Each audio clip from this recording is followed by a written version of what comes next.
The galactic fleet appeared, and humanity just grinned. Part 1.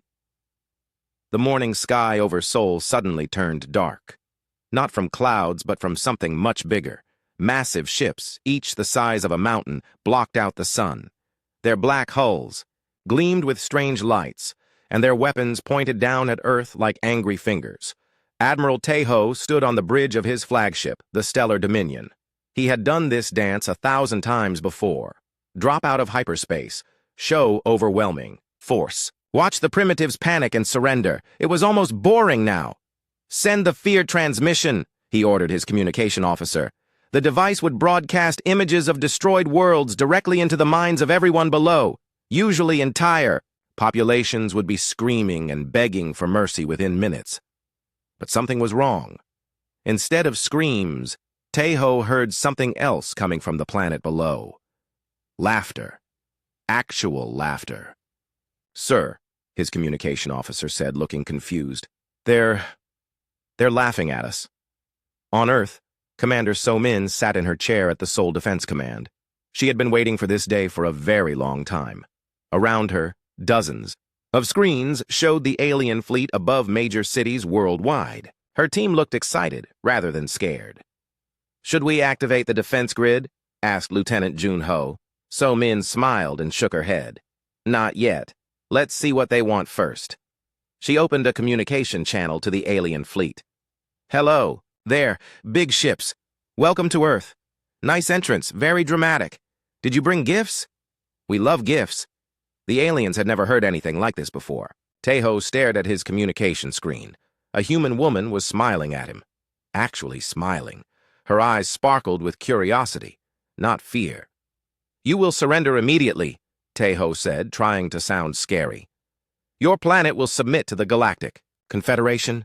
So, Min laughed again. Oh, that's sweet, but we're kind of busy right now. Would you like to schedule a meeting? I have Thursday afternoon free.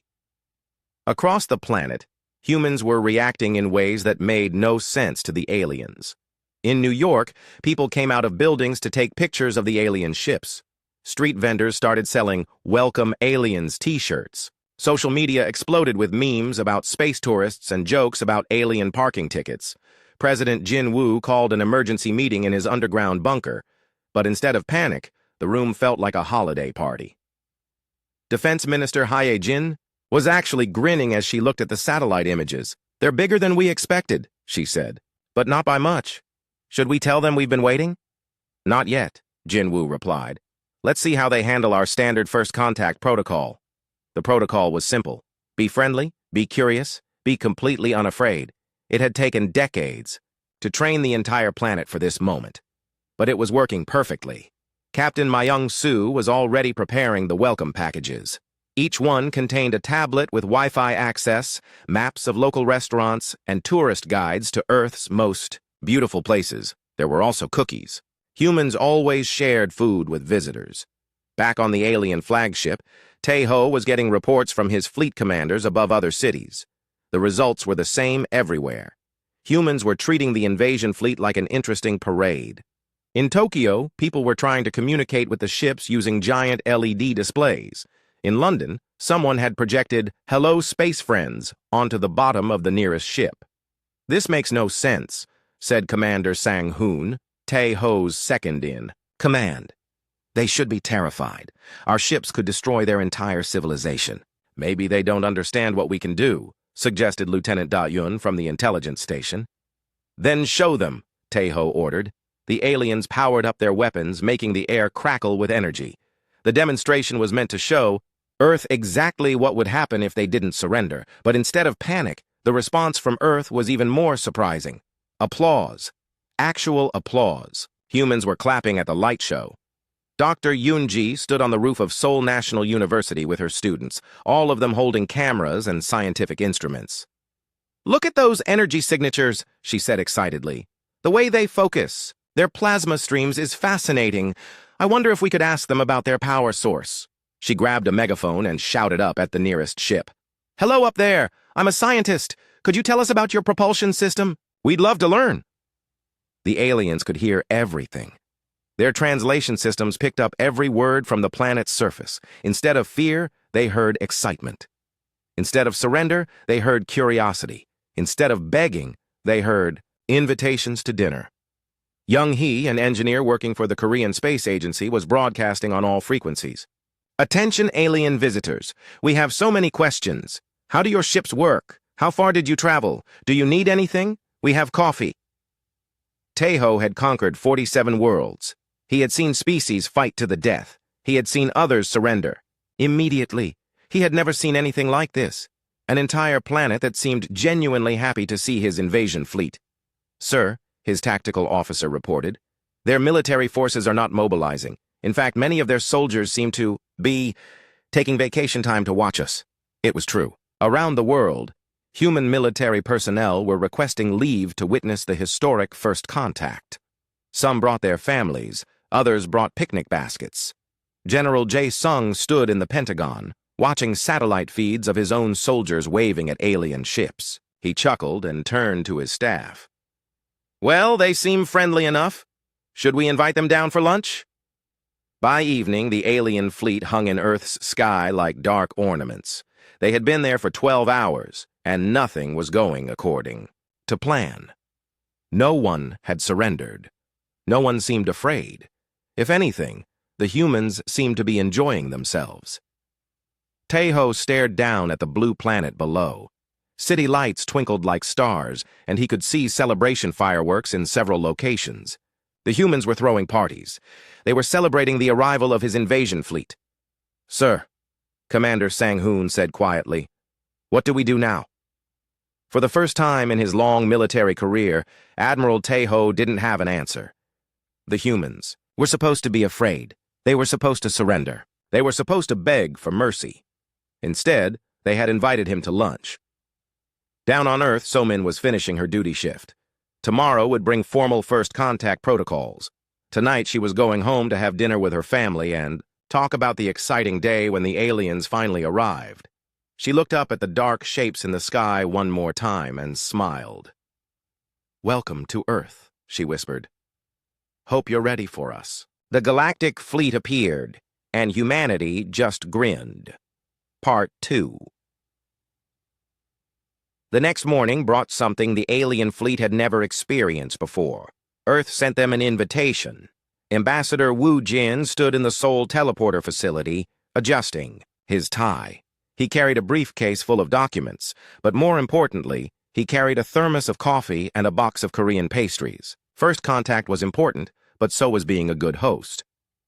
Remember, President Jinwoo had told him that morning, treat them like honored guests. They've traveled very far to see us. The teleporter beam lifted Woo Jin up to the alien flagship. When the light faded, he found himself in a massive metal room filled with creatures he had only seen in old government files. They were tall, gray-skinned, and looked very serious. Their leader, Admiral Tae-ho, stood waiting with what was clearly meant to be an intimidating pose. I am Admiral Tae-ho of the Galactic Confederation, the alien said. His voice was deep and full of authority. You will surrender your planet immediately. Woo Jin smiled and bowed politely. Good morning, Admiral. I'm Ambassador Woo Jin from Earth. Thank you for accepting our invitation. I brought coffee.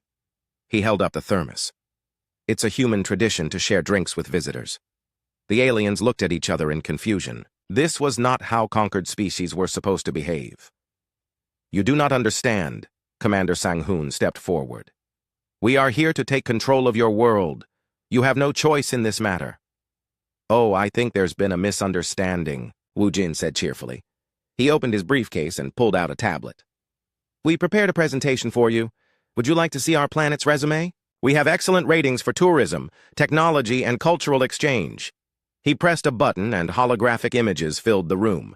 Pictures of Earth's cities, oceans, mountains, and space stations appeared around them. The images showed a beautiful, thriving world. As you can see, we've been quite busy, Woo Jin continued. We have renewable energy, space travel, and some really excellent restaurants. Oh, and we've solved most diseases. Would you like to know how? Admiral Tae-ho was staring at the holographic display. The space stations were clearly advanced technology. The cities looked more developed than many Confederation worlds. This was supposed to be a primitive planet. This is impossible. Lieutenant Daon whispered. Our scouts reported a barely spacefaring civilization. When was your last scouting? Report? Wu Jin asked politely. 57 years ago, Tae-ho admitted. Oh, well, that explains it, Wu Jin laughed. We've been quite busy since then. Would you like to see what we've been working on? Back on Earth, Dr. Yunji was having the time of her life. She had been given permission to scan the alien ships. With every scientific instrument the planet had. The data was fascinating. Their hull composition is interesting, she reported to her team. But look at these energy readings. They're using fusion reactors that are actually less efficient than ours. Captain Myung-soo stood beside her, taking notes. He was not just curious about the science. As Earth's military liaison, he was studying their weapons and defenses. So far, he was not impressed. Their plasma cannons are powerful, he noted, but they're fixed mount systems, no adaptive targeting. Our point defense systems could handle them easily. On the alien flagship, Wu Jin was still giving his presentation. The aliens watched in growing amazement as he showed them Earth's technology. Clean fusion power, gravity manipulation, quantum communication networks, medical technology that could regrow entire organs. How is this possible? Tae-ho demanded. You were primitives 50 years ago. Were we? Wu Jin smiled. Or were we just careful about who we showed our real capabilities to? He pressed another button on his tablet. The hologram changed to show historical images. Alien crash sites from decades past, humans studying alien technology, secret research facilities, underground laboratories. You see, Admiral, we've had alien visitors before. They weren't always as polite as you are, but they were very educational. The truth was sinking in. Earth had been reverse engineering alien technology for over a century. Every crashed ship, every captured device, every piece of alien hardware that had found its way to Earth had been studied, improved, and integrated into human technology. That's impossible, Commander Sang-hoon protested. Our technology is far beyond your understanding. Dr. Young-hee chose that moment to join the conversation via video link from Seoul. Actually, we've made several improvements to your basic designs. Your fusion reactors, for example, could be 30% more efficient if you adjusted the magnetic containment fields. We'd be happy to share the modifications. The aliens stared at the screen. A human engineer was offering to improve their technology. Technology that was supposed to be beyond human comprehension. We have other gifts, too, Wu Jin continued. Our medical team would love to help with the genetic plague affecting your home system. We solved that problem 15 years ago. Tae-ho felt the room spinning. How do you know about the plague? We've been monitoring Confederation communications for decades, Wu Jin said gently. We know about a lot of things. The civil wars in the Outer Rim. The resource shortages. The rebellion on Kepler 442b. We've been trying to figure out how to help. General Jae-sung was watching the meeting from his command center on Earth. Everything was going according to plan. The aliens were realizing that Earth was not the primitive target they had expected. Phase 2? Asked Colonel Dong-min. Not yet, Jae-sung replied. Let them process this first. They need to understand that we're not their enemies. Back on the flagship, Wu Jin was offering the aliens lunch. Real food, prepared by Earth's best chefs, designed to be safe for their biology. The aliens found themselves sitting around a table, eating soup and bread, while a human diplomat explained why their invasion was unnecessary. You see, Admiral, we don't want to be conquered, but we definitely want to be friends. We have so much we could share with each other. This is not how invasions work, Tae-ho said weakly. No, Wu Jin agreed, but it's how friendships begin. Dr. Yunji had finished her scans of the alien fleet. Her report was being transmitted to command centers around the world. The alien ships were powerful, but they were also old. Their technology was decades behind what Earth had developed in secret. More importantly, the ships showed signs of poor maintenance, battle damage that hadn't been properly repaired, energy systems running at reduced efficiency. This was not a conquering fleet at the height of its power. This was a tired military force, stretched thin across too many worlds.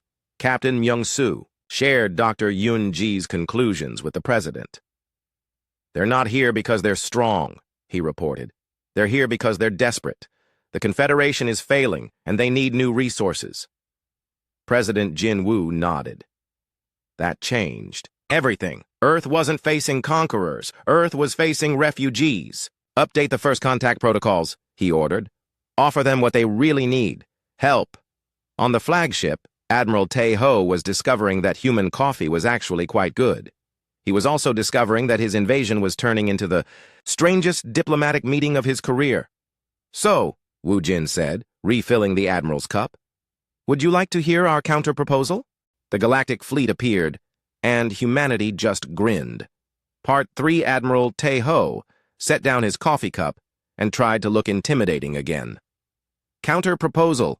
You are in no position to make proposals. We could destroy your world. Ambassador, Wu Jin smiled patiently. Could you, though? I mean, really? Before Tae-ho could answer, alarms started blaring throughout the alien ship. Red lights flashed as the crew rushed to their stations. Commander Sang-hoon ran to the main display, his face growing pale as he read the reports. Sir, he said quietly, we have a problem. The main screen lit up with tactical data. Around Earth, new ships were appearing. Not alien ships, but human. Vessels that had been hidden until now. Sleek, advanced craft that emerged from stealth fields like ghosts, becoming solid. Where did those come from? Tae-ho demanded. They were always there, Wu Jin explained calmly. We've been watching you since you entered our solar system 3 days ago. Did you really think we wouldn't notice ships that big? General Jae-sung had been waiting for this moment. From his command center, deep beneath Seoul, he watched as Earth's real defenses revealed themselves. Ships that had been disguised as asteroids, stations that had been hidden in Earth's moon, weapons platforms that had been invisible to alien sensors. Show them the Jupiter facility, he ordered. Captain Myung-soo was aboard one of the newly revealed ships, the Seoul's Pride. It was smaller than the alien vessels, but it was also faster, smarter, and much more advanced. His crew was young, excited, and completely confident. Remember, he told his weapons officer, Lieutenant Sun-woo, we're not here to fight, we're here to demonstrate. The alien fleet watched in amazement as a single human frigate approached 3 of their destroyers. The ship was tiny compared to the alien vessels, but something about the way it moved made Tae-ho nervous. Fire a warning shot, he ordered. The destroyers powered up their plasma cannons and fired at the human ship. The bright energy beams should have destroyed the small vessel instantly. Instead, something impossible happened. The beams bent around, the ship like water flowing around a rock. What is that? Lieutenant Da-yoon gasped. Gravity manipulation, Wu Jin explained. We learned it from studying your crashed ships 50 years ago. Then we made it better. The human frigate moved closer to the alien destroyers. Without firing a shot, it somehow disabled all 3 ships. Their engines shut down. Their weapons powered off. Their life support systems flickered. How? Tae-ho whispered. Quantum interference patterns. Captain Myung-soo's voice came through. The communication system. We can disrupt your electronics from a distance. Don't worry, we didn't hurt anyone. Your systems will restart in a few minutes. Back on Earth, Dr. Young-hee was coordinating with research teams around the world. They had been preparing for this moment for decades. Every piece of alien technology that had ever reached Earth had been studied, reverse-engineered, and improved upon. The gravity drives are working perfectly, she reported. The quantum communicators are stable. All defense grids are online. And the Jupiter station? President Jin-woo asked. Ready to reveal, Young-hee confirmed. On the alien flagship, Wu Jin was still smiling. Admiral, would you like to see what we've been building? He pressed another button on his tablet. The hologram changed to show Jupiter, the giant planet, in Earth's solar system. But Jupiter wasn't alone anymore. Around it, a massive structure was orbiting. A space station the size of a small moon, clearly advanced beyond anything the Confederation had ever built. We call it New Seoul Station, Wu Jin explained. It's our main research facility. We've been working there for 30 years, ever since we realized we weren't alone in the galaxy. The station was beautiful and terrifying at the same time. It was covered in gardens and cities where humans lived and worked. But it was also clearly a fortress, armed with weapons that made the Confederation fleet look like toys. That's impossible, Tae-ho said for the 3rd time that day. Is it? Wu Jin asked. Your own records show that humans are remarkably good at building things. We just needed to know what to build. The truth was finally becoming clear to the Alien Admiral. Earth had never been primitive. Earth had been hiding. For decades, humans had been preparing for exactly this moment. They had studied alien technology, improved upon it, and built a civilization that was more advanced than the Confederation itself. Why? Taeho asked. Why hide? Why not join the galaxy openly? Wu Jin's smile faded slightly. Because we've been watching you, Admiral. We've seen what the Confederation does to worlds that resist. We've seen the conquered planets, the destroyed cultures, the species forced into slavery. We decided we would rather be ready. Dr. Yunji was analyzing the final pieces of data from the alien fleet. Her conclusions were disturbing. The ships were old, poorly maintained, and desperately short of resources. The crew was tired, underfed, and demoralized. This wasn't a conquering army. This was the last gasp of a failing empire. They're not here to conquer us, she reported to the Planetary Defense Council. They're here because they're dying. The Confederation is collapsing, and they need new worlds to survive. General Jae Sung received the report and made a decision. That would change everything. Open Channel 1, he ordered. All frequencies. I want everyone to hear this. His message went out to the alien fleet, to every human city, and to monitoring stations across the galaxy. The general's voice was calm but firm as he spoke. This is General Jae Sung of the Earth Defense Forces. To the Confederation fleet. You are welcome here as guests, but not as conquerors. We know you're in trouble. We know your empire is failing. We know you're looking for help. We're prepared to offer it, but not on your terms, on ours. Admiral Taeho listened to the message with growing amazement.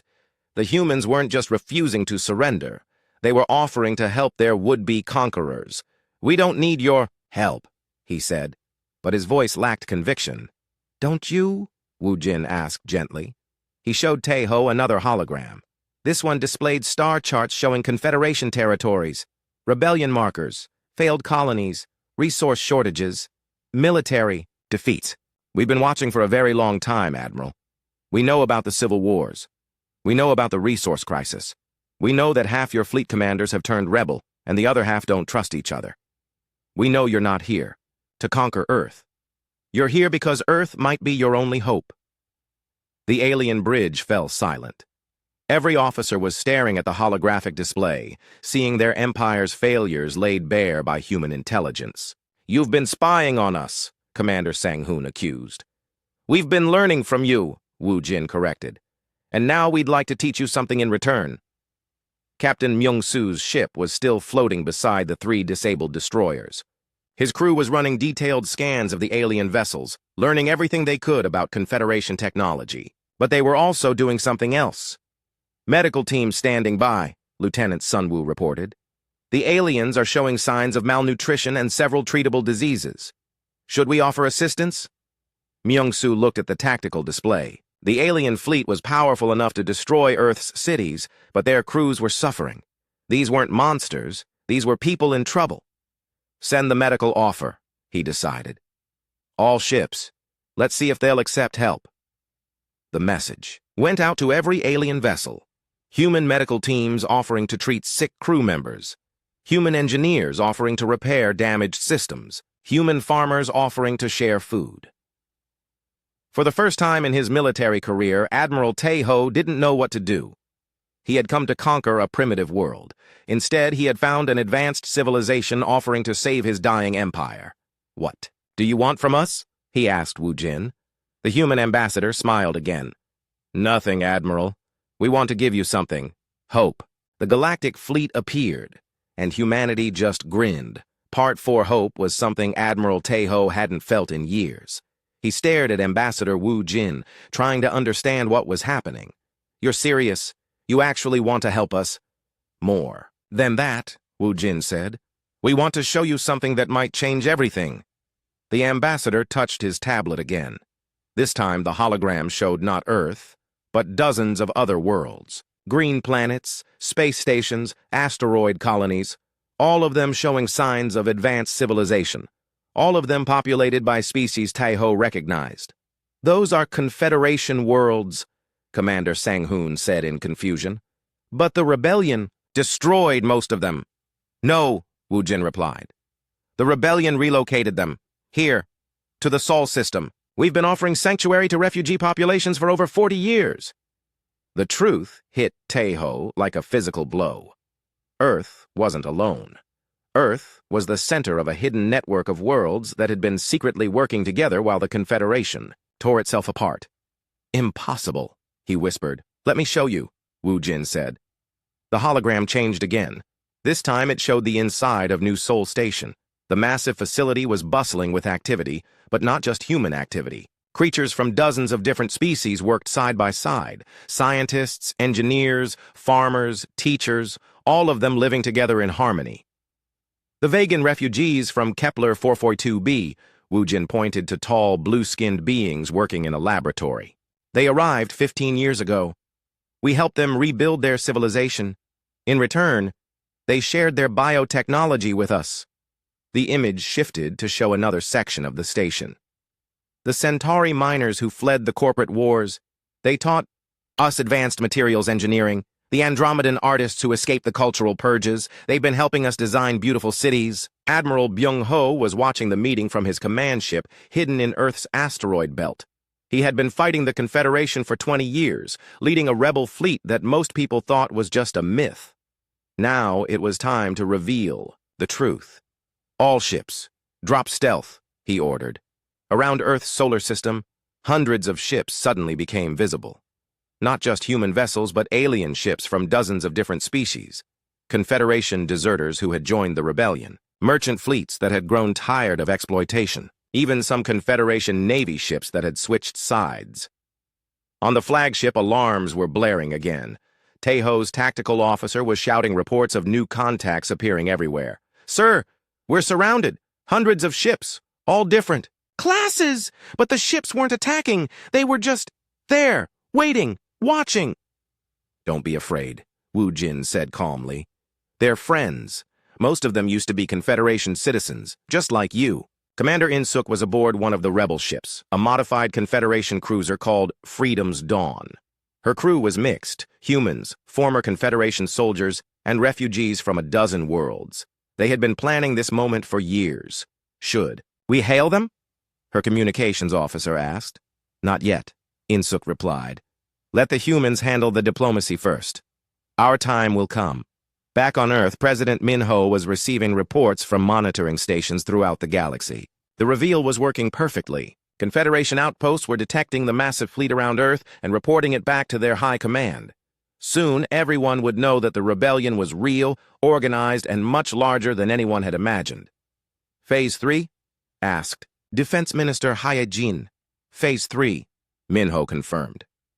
On the flagship, Wu Jin was explaining the next revelation. Admiral, we need to tell you something important. We've been in contact with your government. That's impossible, Tejo said. Our communications are secure. Are they? Wu Jin smiled. Lieutenant Da-un, could you check your personal messages? The intelligence officer looked confused, but she accessed her communication panel. Her face went pale as she read the screen. Sir, I have a message. From my sister, on the homeworld. But that's impossible. She's been dead for 3 years. Check the timestamp, Wu Jin suggested. Da-yun's hands shook as she read the data. This message is from yesterday, but we destroyed her planet. No, Wu Jin said gently. You thought you did, but we evacuated the population 3 days before your military arrived. Your sister and her family are safe. They're living on New Busan Station, in the Mars orbit. The revelation was too much for Da-un. She collapsed into her chair, staring at the message from a sister she thought was dead. Around the bridge, other officers were checking their own communications. More impossible messages. From friends, family members, entire populations that were supposed to be casualties of the Civil War. We saved who we could, Wu Jin explained. When we learned about military actions against civilian populations, we tried to get there first. We couldn't save everyone, but we saved millions. Admiral Tejo felt the room spinning around him. Everything he knew was wrong. The rebellion wasn't a small group of terrorists. It was a massive network of cooperation between hundreds of worlds. The civilian casualties he'd been mourning weren't dead. They were alive, safe, and building new lives. Why? he asked. Why save people you'd never met? Because it was the right thing to do, Wu Jin said simply. Dr. Dong Min was coordinating the next phase of the revelation from his research facility on Luna. As Earth's specialist in galactic communications, he had spent years building secret networks throughout Confederation space. Now it was time to use them. Activate the quantum mesh, he ordered his team. Across the galaxy, hidden transmitters came online. The signal reached every Confederation world, every rebel outpost, every refugee camp. For the first time in decades, people throughout the galaxy could communicate freely without government censorship or military interference. The effect was immediate. On worlds where the population thought they were alone, they suddenly heard from friends and family on other planets.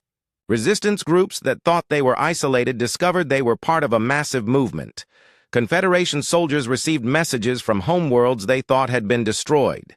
Sir, Commander Sang-hoon was reading reports from throughout Confederation space. We're receiving transmissions from everywhere. The entire galaxy is talking to each other. That's the idea, Wu Jin said. Communication is the first step toward understanding. Understanding is the first step toward peace. Admiral Taeho was reading his own messages now. Reports from Confederation commanders throughout the galaxy. Many of them were asking the same questions. Was the rebellion real? Were the civilian evacuations true? Could there really be a better way? But the most shocking message came from the Confederation High Council itself.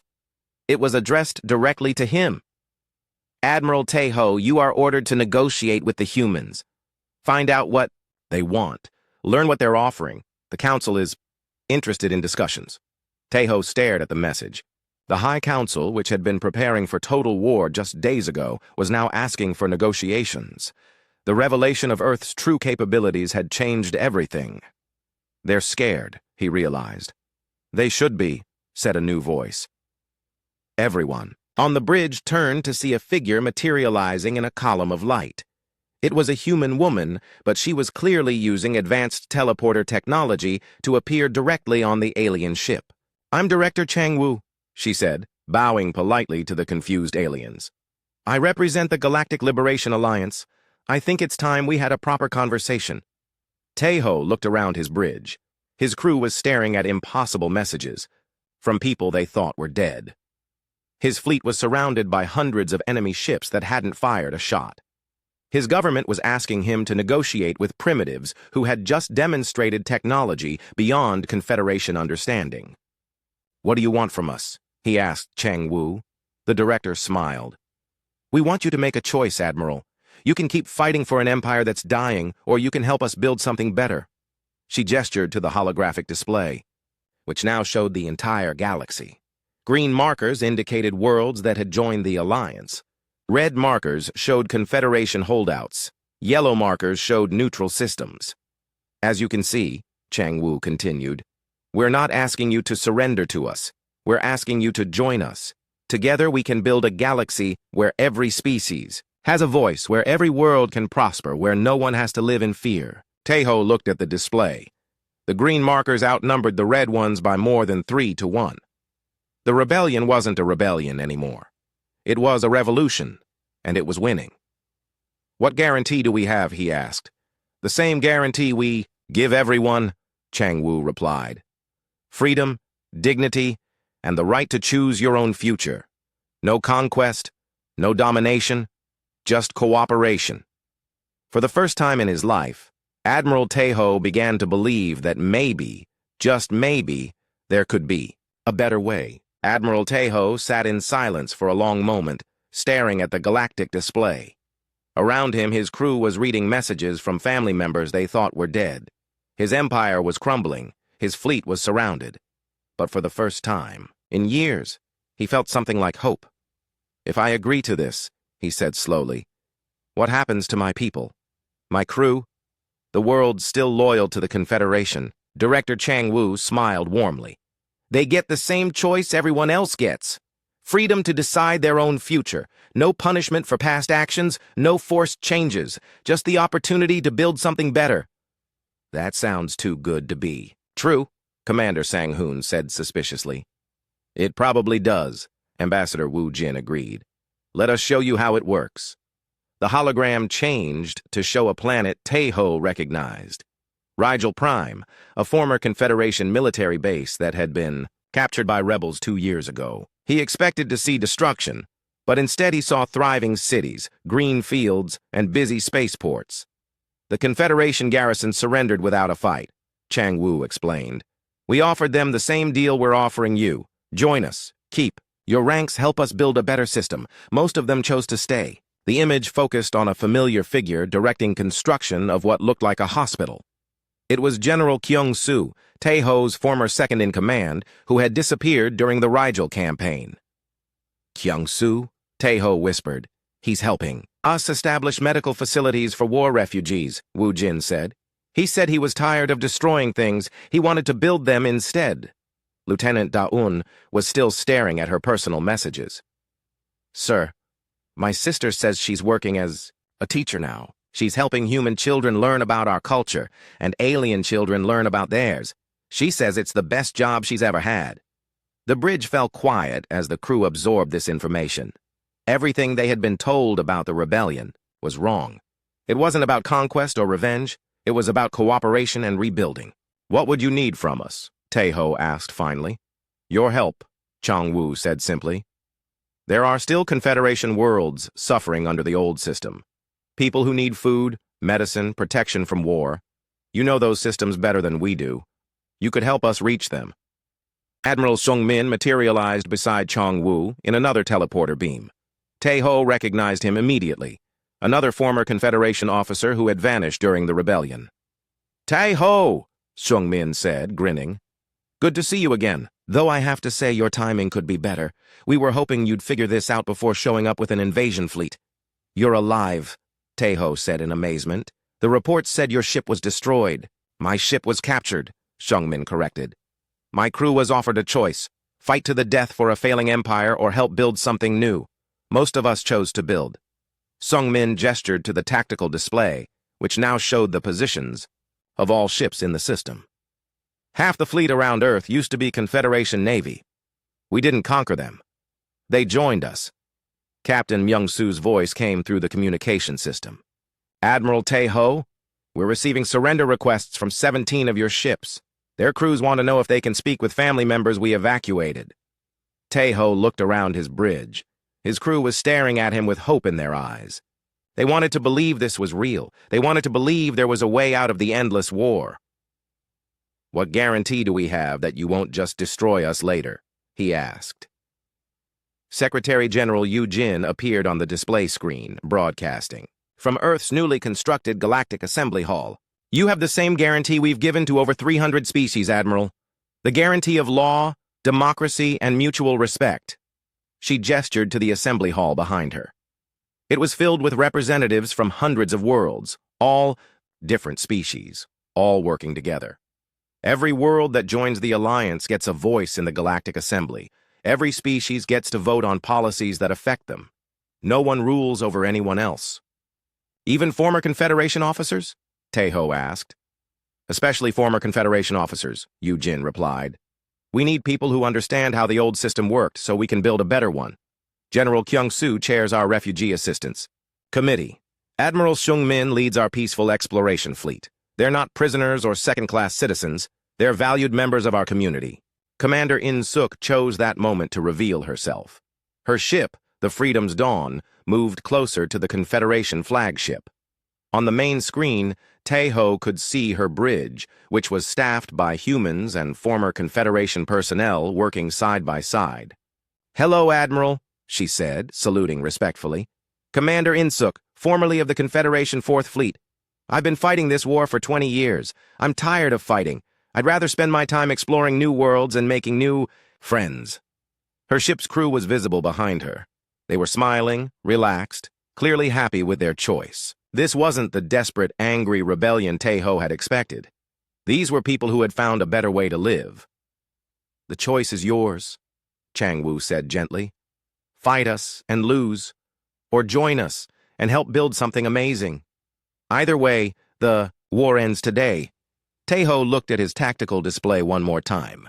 His fleet was outnumbered, outgunned, and surrounded by superior technology. But more importantly, his cause was hopeless. The Confederation was dying, and everyone knew it. "If I surrender," he said slowly, "what happens to my crew?" "They get medical treatment, good food, and time to rest," Wu Jin replied. "Then they get to choose what they want to do next. Some will want to go home to their families. Some will want to stay and help with reconstruction efforts. Some will want to explore the galaxy. Whatever they choose, we'll support them." Lieutenant Da-Un stood up from her station. "Sir, I want to see my sister." Commander Sang-Hoon nodded slowly. "My homeworld was destroyed 3 years ago. If there's a chance my family survived." One by one, the crew members on the bridge spoke up. They all had family members they thought were dead, friends they wanted to see again, home worlds they hoped still existed. The rebellion offered them something the Confederation never had: hope. Tae-ho made his decision. "I surrender. My fleet to the Galactic Liberation Alliance. I request asylum for my crew and myself." The bridge erupted in quiet celebration, not from victory, but from relief. The war was over for them. They could stop fighting and start living.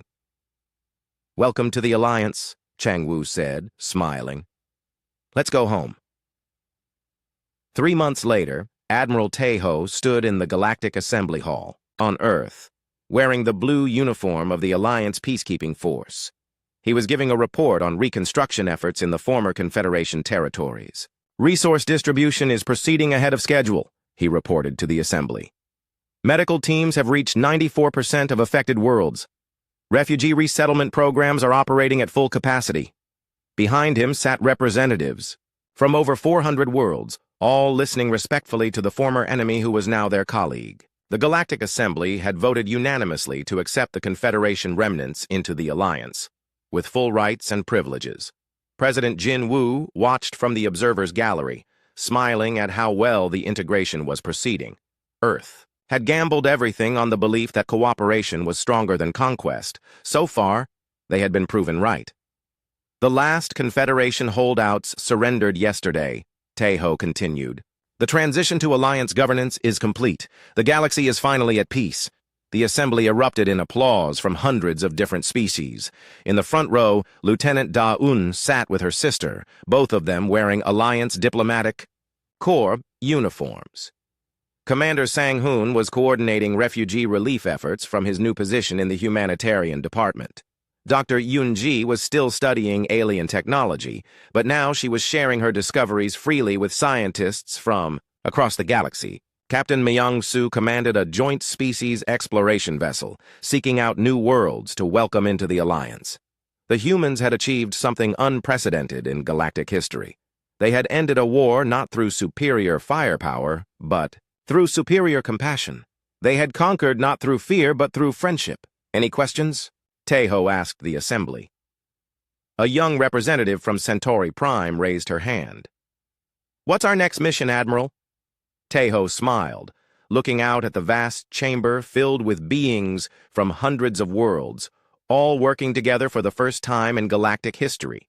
"Our next mission," he said, "is to explore the universe together, to find new friends among the stars, to build a galaxy where everyone belongs."